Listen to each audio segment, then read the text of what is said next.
राजस्थान की तपोभूमि में बसे खाटू गांव की सुबह हमेशा से ही कुछ अलग होती है। हवा में घुली होती है भक्ति और हर गली में गूंजती है श्याम तेरे लाखों दीवाने।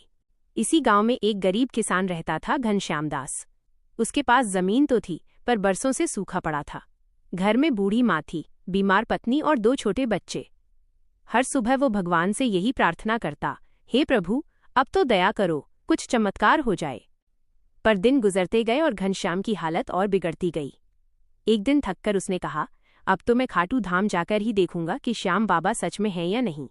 वो नंगे पांव चल पड़ा। धूप तप रही थी पर उसके भीतर एक जिद थी। रास्ते में उसे एक बूढ़ा साधु मिला।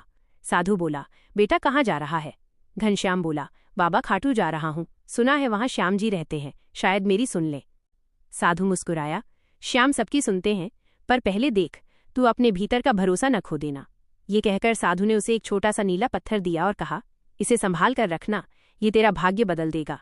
घनश्याम ने पत्थर लिया और आगे बढ़ गया। जब वो खाटू पहुंचा, मंदिर बंद था। उसने बाहर ही बैठकर रोते रोते प्रार्थना की, श्याम बाबा, अगर आप सच में मेरे मुरलीधर हैं तो अब मेरी पुकार सुन लो।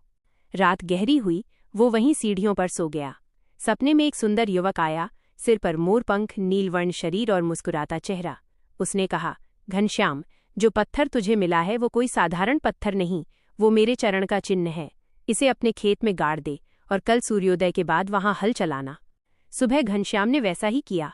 उसने पत्थर अपने खेत में गाड़ा और हल चलाया, और जैसे ही पहला फेरा पूरा हुआ, धरती से पानी की धार फूट पड़ी। पूरा खेत हराभरा हो गया। उसकी आंखों से आंसू बह निकले। गांव वाले दौड़े आए, बोले, घनश्याम, यह कैसा चमत्कार है? वो बोला, ये श्याम बाबा की कृपा है। कुछ दिन बाद वही खेत पूरे गांव का पालनहार बन गया। घनश्याम ने सबको मुफ्त अनाज बांटना शुरू किया।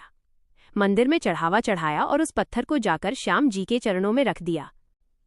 उसी रात फिर स्वप्न में श्याम जी आए। घनश्याम, तूने विश्वास नहीं छोड़ा, इसलिए आज तेरे जीवन में सुख आया।